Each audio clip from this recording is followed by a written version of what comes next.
Yani sadece ihtiyacına göre o kitap müstenişme varsa yazsın, müstenişme olması gerek. Kadın ve erkek görevlere yemek ve kumanya mevzusu konuşulup zaten halledilmişti. Herkes kendi görevlerine zaten şey yapıyordu yani. Bundan 5 merkezi dernek sorumludur. Örneğin İlader kendi bölgesindeki bütün temsilciliklerden Şefkat Ali kendi temsilciliğinden sorumludur. Yani Şefkat Ali'nin de temsilciliği var. Hakeza yani Şefkat Ali de kendi temsilciliğine kendi duyurularını kendisi bildirecek. Çünkü vinçlerin üzerine çocuklar çıkıyor. Bazı gençler geliyor. Allah muhafaza yani vinçte bir yani kapısı açıksa bir koluna ya da bir şeyine dokunsa ya da çocuk oradan düşse bir sıkıntı olacak. Hani düşme ihtimaline biner. Yani bir de yani görüntü kirliliği de var.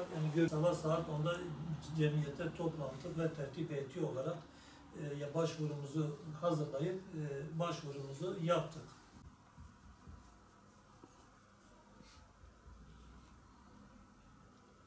Peygamber Sevdaları Batman Koordinatörlüğü olarak Nisan'ın 15'inde yapacağımız Peygamber Aleyhisselatü Vesselam'ı anlama ve sünnetini yasama etkinliği için bugün bir araya geldik. İnşallah bu Nisan 15'inde yapacağımız Mevlid etkinliği için bugün itibariyle start vermiş bulunmaktayız. Öncesinde yapmış olduğumuz siyer sınavı ile alakalı olarak Batman merkezde 155 arkadaşımız siyer sınavında dereceye girmişti. 25 Mart'ta inşallah bu kardeşlerimizin hediyelerini bir programla kendilerine takdim edeceğiz.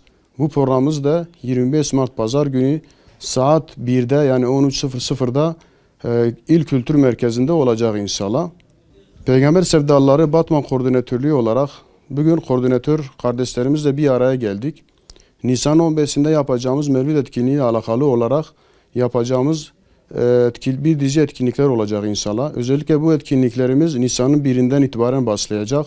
Bu etkinliklerimizin basında hiç şüphesiz ki her sene yapmış olduğumuz salavat seferberliği olacaktır. Her güne binler salavat sloganı ile inşallah halkımızla beraber Nisan ayı boyunca Peygamber Aleyhisselatü Vesselam'ın için salavatlar okuyacağız.